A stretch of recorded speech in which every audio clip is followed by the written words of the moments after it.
Democracy gives power-hungry politicians far worse incentives than the market gives greedy business people. Above all, voters, unlike consumers, have no incentive to be rational, spurring power-hungry politicians to preach and practice endless demagoguery. Welcome to Keith Knight Don't Tread on Anyone in the Libertarian Institute. Today I'm joined by Dr. Bryan Caplan, author of How Evil Are Politicians, along with his new book, Don't Be a Feminist. Dr. Caplan, where is the best place to purchase the book?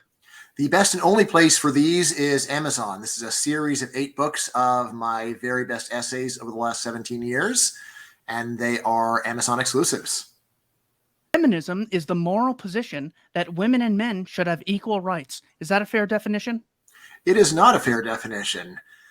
This is, of course, a language where you have to find out how, in fact, people use words. Fortunately, as I point out in the piece, there's actual survey evidence on whether or not someone identifies as a feminist and whether or not they agree with that statement. And guess what? It turns out that well over 90% of non-feminists as well as feminists agree with that sentence, which means it is a crazy definition of feminism. It's like defining feminism as the theory that the sky is blue. Yes, feminists believe the sky is blue, but guess what? They're not the only ones. Everybody else believes it too. When it comes to the general claims that feminists make, I want to make a number of arguments. You tell me if these are legitimate reasons to be a feminist or there's something missing. Most violence between the genders involves men being the perpetrators and women the victims, indicating men view women as property, not humans to be treated with respect and dignity. All right, first, let's back up. So you left us with a wrong definition of feminism. The one that I propose is this. Feminism is the view that society treats women more fairly than, or excuse me, that society treats women less fairly than men, or alternately that it treats men more fairly than women. And this is the lens through which I'm looking at. Of course, it's got to be overall, because if you just find that on a list of 1,000 different traits, there is one that is disadvantageous to women in our society, that hardly establishes the thesis that overall our society is less fair. Now, to turn to your specific question, if that were in fact true, then I would say that that is a small piece of evidence in favor of feminism. But again, it's one where we need to step back and say, well, if it's true that women are more likely to be victimized in intergender violence, how about men in general? Right? And what we see is that men are vastly more likely to be the victims of violent crime than women. And important to remember, of course, vast majority of men are not violent criminals. So the real story is that we have a small number of violent criminals who do indeed tend to be male, who do bad stuff to men and women, and they do a lot more bad stuff to fellow men. And why is that? Does that have to do with testosterone levels, you think? Because the feminists will say that it's a causal result of society telling men that they're entitled to do whatever they want. Right. I have never heard society tell any men that ever. So that seems like a bizarre conspiracy theory. In my entire life, I've never once heard anyone explicitly state in any sort of public authority position, men are entitled to do whatever they want. And in particular, men are entitled to do whatever they want to women. And this is just paranoid fantasy. This is not what society says. I mean, if there is something that society says, it is that it is especially heinous for men to commit violence against women. That's why if you have a story about a male actor getting in a fight with another man, that does not destroy his career. Even if people say he started it, still it's like, well, these things happen. But if there were a case of a male actor hitting any woman, especially if it was caught on camera, probably that would be the end of his career. In fact, as I say, the real empirical story is that not only our society, but almost all known societies treat violence against women as being especially awful, and the double standard is in favor of women, not men. Yes, never hit a woman, women and children first. Yes, that's what I hear. But right. And again, if you just if you want to get an idea about what our society teaches us, you can just take a look at how you write a story in such a way as to depict a person positively or negatively. Right? If you have a story where a man does something bad to a woman, this is a clear sign from the author. This is a terrible human being. It's fine to hate him. He is a villain in the story. On the other hand, if a man says something insensitive and a woman slaps him, which often happens in stories, this is not a key to say this woman is the devil. Rather, it is more like, well, what an understandable reaction when a man makes such a jackass out of himself. Of course, you're going to go and slap him, and it's kind of funny. I mean, just the humorousness of violence varies very strongly by the gender combination of who's doing it and who is receiving it. And all of this fits with exactly the opposite of the story that feminists will say, which is that we actually make men feel entitled to do stuff. It's the other way around. If you just listen to what adults, teachers, parents say and the kinds of corrections they give, from a young age, it is boys that are being told to stop doing things that they want to do and basically being told to act more like girls. So it's just not an accurate description of what is going on. Yes, female on male violence was the punchline twice in the last Modern Family episode I watched. Alex, the girl, is beating the heck out of the guy because he plays a puzzle joke on her, and I go, you know what? I'm sexist because I guess I'm okay with this because I wouldn't be okay with it the other way around because it's just not that threatening. Yeah. Next claim of the feminists. Googling the word mansplaining yields 3.25 million results. This is the explanation of something by a man, typically to a woman, in a manner regarded as condescending or patronizing. This is a very big problem. Therefore, it needs to be addressed because men see women as sort of these dumb idiots who we kind of need to rule over. Right. I assume there are far fewer Google hits for women-splaining or whatever the alternate term would be. I would say the obvious story is that because there is a vocal and energetic feminist movement, there is a lot of complaining about the way that men behave, and so you get a lot of uses of it, whereas there is almost no corresponding men's movement that would be pushing the opposite. So you can talk about incels or the manosphere. It's just much less culturally influential. So if you're going to take complaining as indicative of the incidence of the problem, then obviously it looks like men are at least looking poorly here, although it is one of the more minor complaints you can have about a human being that they explain things in a condescending manner. If you were just go and list other character flaws that would be more severe, there'd be a lot more. In any case, if we were to really go and actually record incidences of intergender conversations where a condescending tone is used, it would be not at all surprising if it turned out that women were using a condescending tone more often. I think even if this were pointed out, the reaction would be, well, men deserve to be condescended to because they just say things that are so asinine. This is one where I would say we don't really have good data, but the fact that people are so willing to fling the accusation around, I think, is very little evidence that there is a gender imbalance in the severity of condescending expression towards one another. Yeah, and it goes to show you how just blatantly ridiculous this whole thing is. When I think of all the time that I felt was wasted in K through 12 and community college and high school, it was like 99.9% women that were doing the alleged teaching. But I never looked at that and said, oh, look at these woman-splainers. That never would have occurred to me to say. And then second of all, if I heard someone say it, I go, yes, they all happen to be women, but there's women in my life who I really love, and shut up.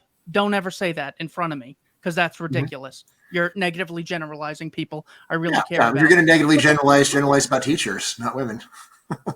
Yeah, exactly. A vocation you voluntarily join and where there is actually a low level of performance.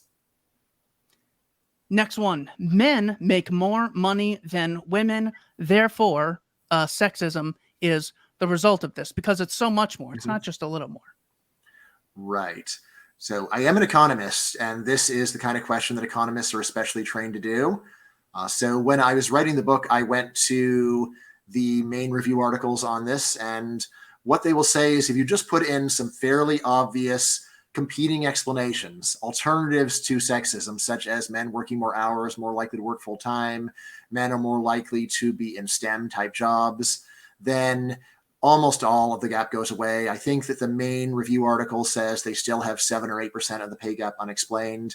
And this is when you're only using a few different alternative explanations to race against the pure sexism one. There is a really good book called Why Men Earn More, which goes over, I believe, 25 different reasons why men earn more. This is actually, in many ways, it is better than what economists are doing because he just has a much longer list and evidence on each specific one. He isn't able to actually get a data set where you have all the different complaints or all the different alternative explanations simultaneously, which is what would be ideal. But yes, there are many differences between the kinds of jobs that men and women do. Men are more likely to do the jobs that are painful, ugly, dirty, demoralizing. For example, in medicine, men are more likely to be specialized in what we call the death parts of medicine, right? So you deal with oncology, you deal with horrible, miserable conditions, and you can imagine how unpleasant it is to do that job. Women, on the other hand, in medicine are more likely to do pediatrics, OBGYN, other fields where you're more likely to be helping a person have a better life rather than just saving them from the worst possible outcomes or maybe just delaying inevitable horror. So anyway, if you go through that book, there's a lot of different stories. That book is especially good because it is a self-help book, which says, women, if you want to make more money, here are 25 things that men are doing to make more money. And if you want more money, just you do these things too, and you'll be making a lot more money.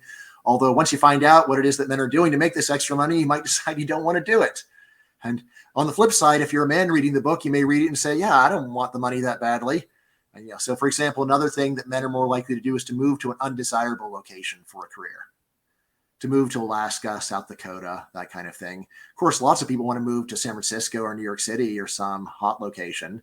But if you want to go and advance, you need to settle for lower quality of life so that you can rise through the ladder. This is standard behavior for men who want to succeed. So just to back up and talk about it a little bit more, the main thing to remember is there's a world of difference between unfairness and inequality. World of difference between unfairness and inequality. I have a total number of 0 sports medals. It is not because I was treated unfairly. It's because I didn't try, and if I did try, my performance would be low. This is not a pleasant explanation for why someone is failing, or at least is not performing at the top level, but it must always be on the table as something we're open to considering if people are going to be allowed to go and complain and expect people to act on it. It's one thing if people just say, look, I'm really frustrated. Okay, that's too bad. So sorry for you. But once people want to politicize it and say something wants to be done, this is where you really do have to say, well, wait a second. We don't really know the reason that you're making less money is that you were treated unfairly. Now, what I also point out is that there's something fundamentally fishy about stories of equally qualified women earning vastly less than men. The reason being, it does imply the existence of an amazing get-rich-quick scheme for every business in America, which consists in fire all men, replace them all with women who do exactly the same job. And since, by assumption, these women are equally qualified, you will then get just as high-quality work for a much lower price. Since labor is a major cost of doing business, it really is a brain-dead, idiot-proof way to make a pile of money, unless, of course, the premise is wrong and the reason why women are making less money than average for men is not unfairness, but rather that the productivity is lower, or they are less committed to the job, or they are working fewer hours. There's all kinds of other stories to consider, right? And an important thing here is as soon as someone wants to bite your head off for raising these alternatives, this is where you know that they are just not being serious about the issue. Right? If you want to discover the truth, you don't intimidate people who try to ask questions. You welcome questions, even if you don't really want to hear the questions. Yeah, anytime you're presenting a view that you hold dear, there's some kind of resentment of someone saying, well, actually, but what a serious thinker does is they suppress their own emotions instead of expressing them to others in a thinly veiled effort to get them to shut up. Have you done any research on the difference between Indian American incomes, Asian American incomes, and European American incomes? Well, I've gone over a lot of this data, but the data that I looked at was older, back when there were hardly any South Asians in America. What I can say about South Asians is now Hindus, well, in particular, Hindus are now the highest earning religion in America, and Indian Americans are, I believe, the highest earning ethnicity. Right? It used to be Jews were the highest earning religion, but they have been dethroned by Hindus. In terms of Asian earnings, yeah, this is one where, on average, Asians out-earn whites. And this has been true, I believe, since the late 60s.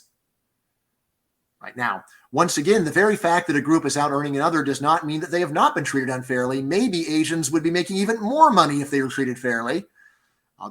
What I would say is that at least some of the data are consistent with there being a very tiny amount of that, maybe 5%. Although, again, when it's that small, you always have to be open to the possibility maybe there's something that is a correct alternative explanation that I just haven't thought of yet, or that just has simply not been measured. The term patriarchy, meaning rule by men, is summarized in point B of your list in this excellent book, Don't Be a Feminist. It says, men are overrepresented at the top levels of business, government, science, and beyond. I know there's a lot of overlap, but when it comes to that claim, how do you respond? Right. Well, we can just start by looking at the facts and say, like, is it true that men have a large majority of the top positions in these fields? And yeah, in basically every known society, that is true. But then the question is, why? Why? All right. And secondly, there's the other question of what does it mean?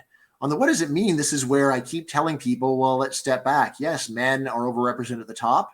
Do you know what else? Men are overrepresented at the bottom. Men are much more likely to be homeless. Men are much more likely to be in prison. Men are much more likely to be, to die of violence. Men are much more likely to die in combat, right? So if to go and say that we have a society where men rule when men are so overrepresented at both the top and the bottom is quite odd. And it's like, what do you mean by that? I mean, you could just say, no, by definition, patriarchy means that men predominate at the top, regardless of whether they predominate at the bottom. But then, well, it seems like a kind of arbitrary definition that just defines away a pile of evidence. Right now, in any case, then there's the other big point about just because men are overrepresented, does it mean that they are unfairly overrepresented? Maybe they simply excelled through better performance.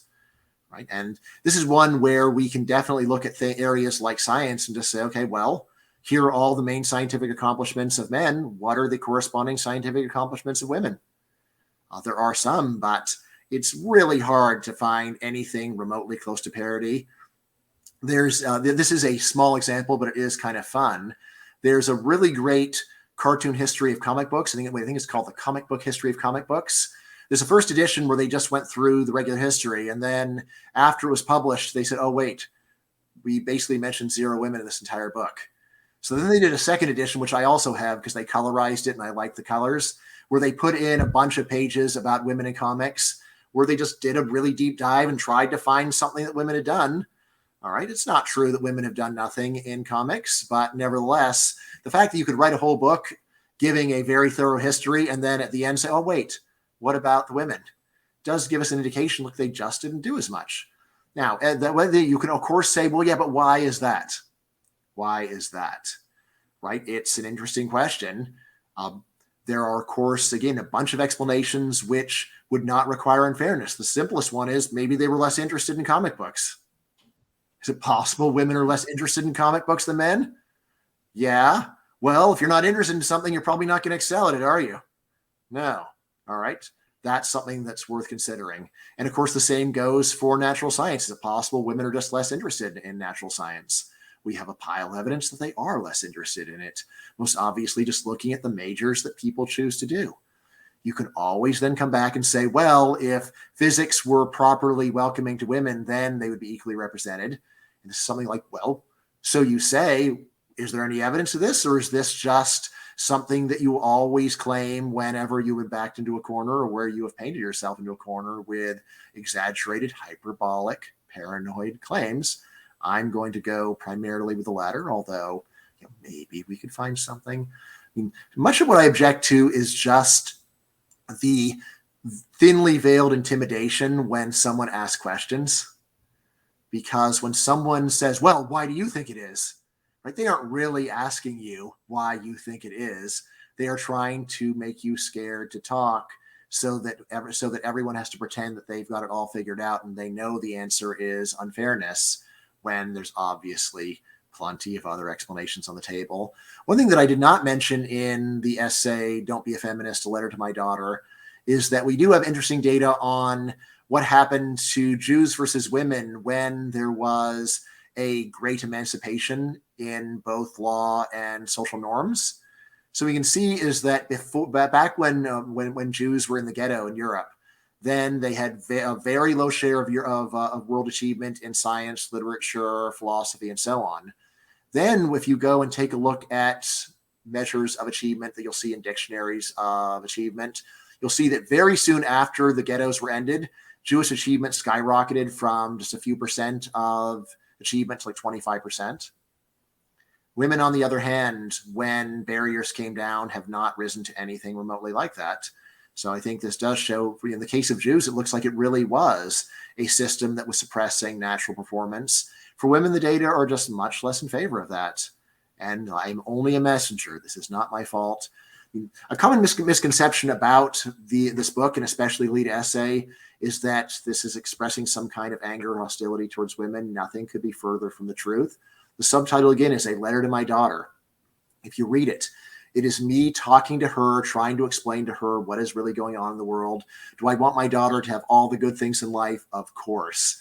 Do I have any resentment of her? Not on your life. Right? I'm not one of the parents who feels like my kids somehow ruin things for me. Far from it. My kids are my salvation. To be a childless adult during COVID, I just would have been out of my mind. Right? At least I had 4 kids to keep me company during those bleak times. So when I present this evidence to her, it is not in any kind of negative spirit. It is just saying, look, let's go and try to face the facts. Let's realize that just because something is true statistically does not mean that it is the definition of your life. At the same time, do not be taken in by demagogues who want to go and make you blame whatever goes wrong in your life on men, because it's quite likely that men, in fact, are not the reason for your problem. Certainly. I couldn't imagine the opposite, meaning that you cared about your kids. Imagine telling your son, men are 50% of the population, yet 95% of those incarcerated because you're discriminated against, little boy. Good luck in the world. Have a good day. That would be like child abuse, the closest thing I could imagine. Right. Although, even there, that's an interesting one, because in the case of discrimination on pay, there we do have this very strong economic argument saying that if there really were substantial pay discrimination by gender, there'd be a get-rich-quick scheme that any business could avail itself of. In the case of the criminal justice system, on the other hand, it's not like if it treats you unfairly, you can just say, forget it, I'm going to go and move to Norway.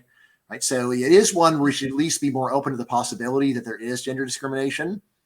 The evidence here is not what it should be, but Warren Farrell, who is an author I take very seriously, does at least present some marginal evidence that women are more likely to get lighter sentences for some crimes.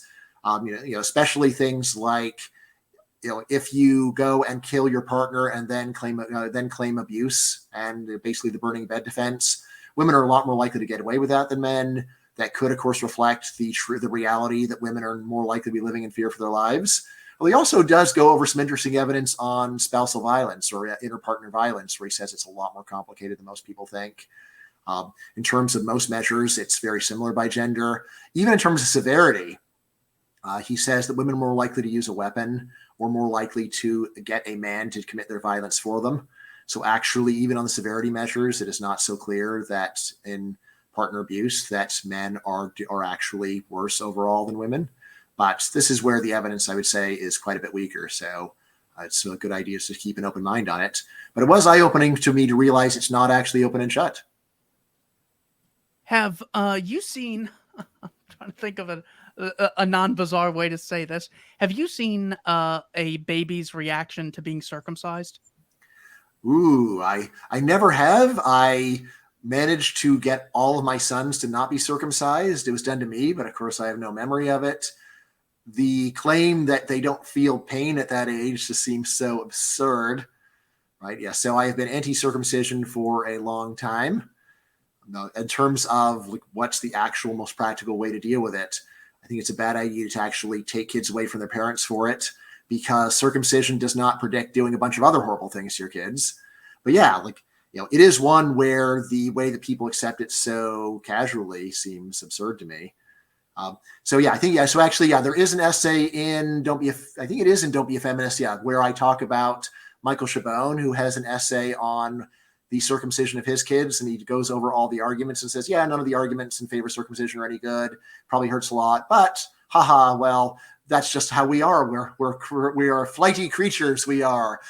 None can say what a parent will do, and so we circumcise them anyway, right? And when I read that, so as I say in the essay, it's almost never do I just want to throw a book across a room, but that was one where I was like, what the hell? This is like you're in a society where they clip off one knuckle of a baby's finger and on the base of a bunch of flimsy arguments, and then you say, yeah, well, there's no good reason to do it, but clip, haha, very funny. Isn't life so ironic and whimsical? So yeah, well, it was something that I always thought, well, it's a parent, sort of like how they choose the name, they choose which clothes the kids wear, they choose the kid's haircut. You can choose to or to not to. And then I saw like 4 or 5 videos of it.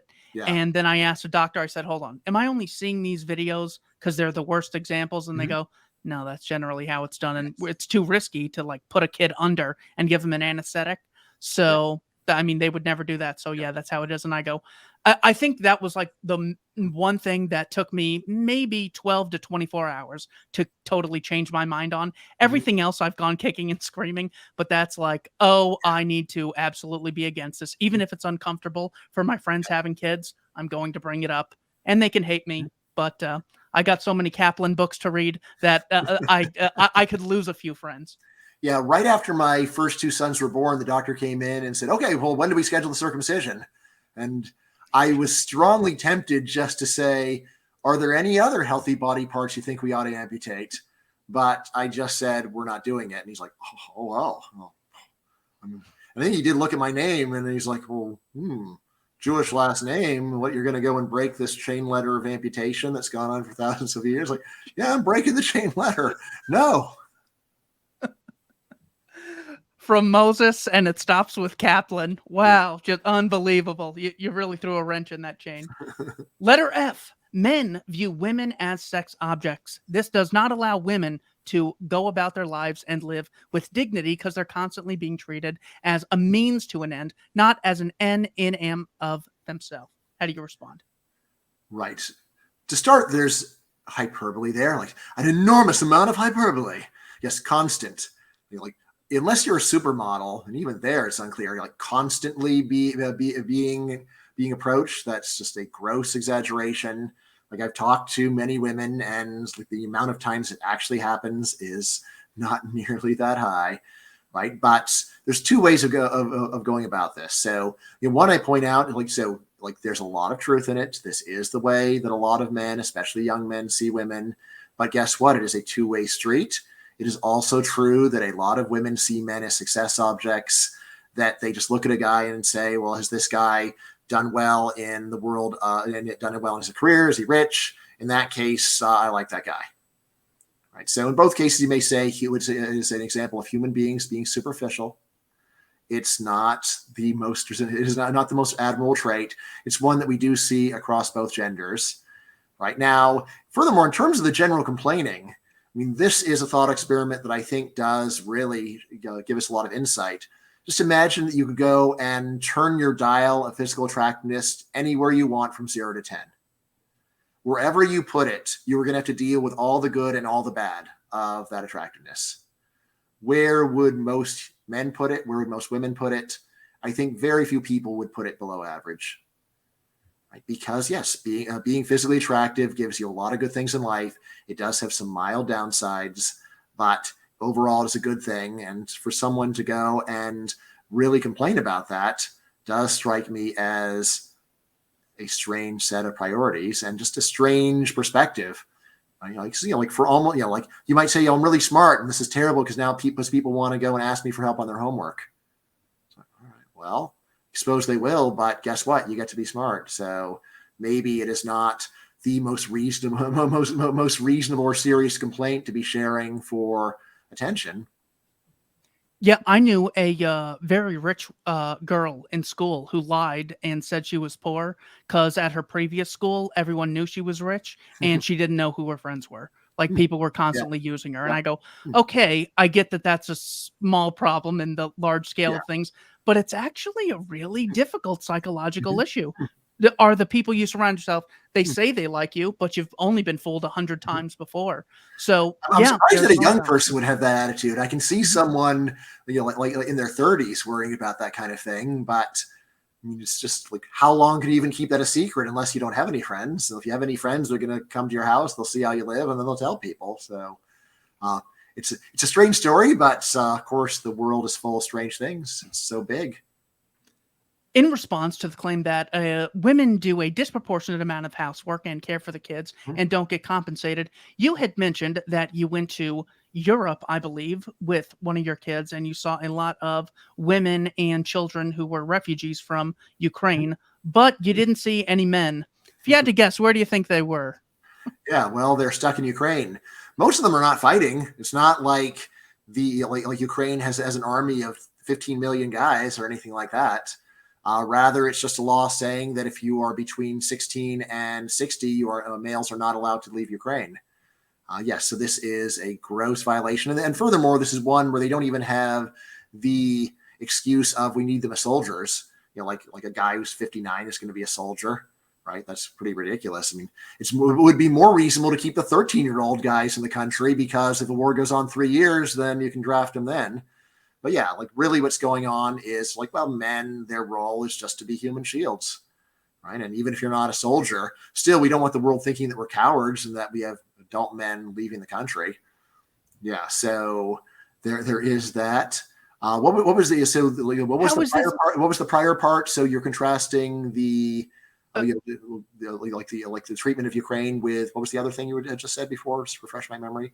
Well, the claim was that women do a disproportionate amount of housework. Yes, so that's one actually that is just not that is so it is true that they do a disproportionate share of housework, but if you go and sum paid labor and unpaid labor, then the average for the two genders, according to the best time diary work in sociology, is very equal. Again, the real story is that there are some women who do put in a lot more hours than the average man, and other women who put in a lot less hours than the average man. So basically, the women who do put in a lot more hours than the average man are working moms with full-time jobs. So if you go and sum their paid labor plus unpaid labor is really high. On the other hand, if you look at stay-at-home moms, the total amount of labor they're putting in is actually way lower than a full-time job on average, right? And this is even though, as again, Warren Farrell points out, there is a bias in this research because a lot of things that men do that don't get properly counted as housework. For example, men are much more likely to go and drive when they are with their partner, and we don't generally consider this to be a form of labor. And yet, driving a cab is labor, so it's unclear why being the person that drives the family car when the family's together wouldn't be considered as such. Right. So that's probably a lot of time actually. So if we did a better distinction between different activities, then it seems likely that actually it would wind up coming out in men's favor as long as you sum both kinds of work. How is it that the military conscription aspect that, yes, applies in Ukraine, but it's applied in America since the Civil War, from what I could find, it's applied in Britain and all over the world. And today you still have to register. But I mean, imagine if just blacks had to register for forced agricultural work in case of a food shortage. I mean, I think we might hear about that every now and then. Just register just in case. How is it that such forced labor, the most immoral thing, has been so clearly overlooked by almost everyone? Yeah. It's the women and children first ethos. Like, it is men's job to quietly, loyally, bravely die as slaves if their country asks for it. And it's not women's job to do that. Women's job is to be protected.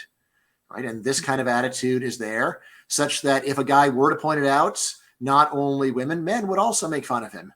Right. Oh, you're chicken. You're too scared. Oh, you don't want to die. It's like, hell yeah, I don't want to die. Right. Yeah, I've had to explain that to a few friends. They're like, so you wouldn't defend the country? And I go, defend the Biden regime who calls me sexist, racist, and xenophobic every chance they get? No, I would not be spending a penny to defend the Biden regime if Putin wanted to install someone. I'm sorry. Why do men commit suicide so much more often? Yeah, it's a good question. I mean, so usually people distinguish between attempts and successful suicides. Attempts, women seem to do better. On actual numbers, though, men, or better, women have more suicides, more suicide attempts. Men have more actual suicides. The proximate cause is men choose the methods that work. Women choose the methods that are unreliable. The best explanation, I think, is that when women do it, it is more of a cry for help, and they want to go and get more. They may very well have a serious problem, but it's one where it is a cry for help, where you're doing it not to end your problem, but to get people to take you seriously. Men, on the other hand, when they commit suicide, it's because they've actually decided, I want to be dead. Right now, as for what the deeper reasons for that are, it's really hard to say. So you could say, well, our society teaches men that they're expendable, because that's possible, right? Another one could be, men actually feel like if there's no one left in their lives that cares about them, that their lives are not worth living. And to say that's false, it's like, I don't know, maybe it's true that if you don't have anyone who cares about you, your life isn't worth living. If you're young enough, you might say, well, then find some people. If you're at a point where that's not likely to happen, then you can see that you could have a different attitude. And I think that overall, our views on suicide are deeply confused, where the real issue is that a lot of the people who kill themselves are people where they clearly actually think things are hopeless, but it's not. And there's a lot of things they can do to turn things around. And especially if you're young, the idea that you're going to feel this way forever is just wrong. On the other hand, there's a lot of people who are especially old, who are in horrible, constant agony. And for them, I think it's totally reasonable to say suicide is an option that you should think about. And yet there is so much stigma against just being honest about that. It's like, oh, well, you think that just because someone is constant agony, their life isn't worth living? Yeah, for me, I would say my life wasn't worth living. The only reason it would be is if there's a prospect of the agony ending and life turning back to something like normal. And once you know the prognosis is not that, yeah. When it comes to having an empirical test or some metric to determining if someone is or isn't sexist, I wanted to ask you this because I was talking to someone and she is 100% positive that I'm a sexist. Just like the sun is shining, she's positive. And I go, I'm actually 100% sure you are, because you explicitly judge people by their sex and not by, the content of their character. Is there an empirical test or some metric we can actually use to verify who is and who is not sexist, racist, homophobic, bigoted, etc.? Well, that's a good question. Of course, it needs to start with, what do you mean by it? Normally, of course, people say, well, I just mean it in the normal way, right? Because if you declare that you're accurate by virtue of just using words in weird ways, it is not a very satisfying victory. If you say, hey, there's over 3,000 planets in our solar system, it's like, well, no. It's like, yeah, well, by planet, I mean human beings. It's like, oh, well, in that case, yeah, there's over 3,000 human beings in our solar system. So then yes. Right now, so when people make claims, especially ones that are controversial, normally the whole idea is you want to start with words as they're conventionally used, and then say something surprising while using the words in the normal way. So what I would say is that the way that people normally use these words is for a sexist. It is someone who judges someone based upon their gender, regardless. What's the best way of putting it? Someone who, all else equal, favors one gender over the other, something like that. Racism, someone who, all else equal, favors one race over another, right? So that would be the reasonable standard. That is roughly what people mean. So yeah, if you say that someone is sexist because they think that women aren't as good basketball players as men, it's like, well, that's just a fact. If there were to be actually a game, an intergender game, and like a male versus female game, they all play by the rules, and the men win. For someone to say that was sexism, like, no, it wasn't. It was the men were better at basketball than the women, right? So those would not be reasonable standards. Again, it would have to be something like what economists are doing when they try to estimate degree of gender discrimination in pay, where they say, let's go and compare men and women who match in terms of what they do, and then see whether there is still a pay gap left after that. Same thing for racism or any other of those. It really, like, in the background of ordinary language, there is a notion of it's got to be because of that, not coincidentally because of something that correlates with that.